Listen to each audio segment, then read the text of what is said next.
Hello, in this video, I'll give you a quick guide on how to use Kalodata specifically for TikTok research. So after logging into your Kalodata account, you will have to go to the left sidebar and click on TikTok ads or TikTok products. This opens a curated feed of trending TikTok ad creatives and viral products. And then you will use the filters at the top or side panel to sort by niche, country, engagement views, or ad format.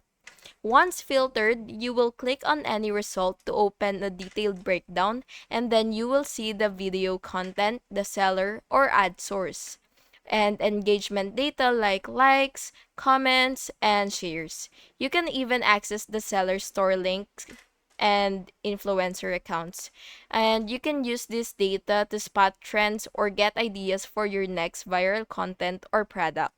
And take note that if you're using a newer version, this section might also be under a general discover tab. And that's basically it. If you found this video helpful, please make sure to like and subscribe for more. Thank you so much for watching. Have a good day.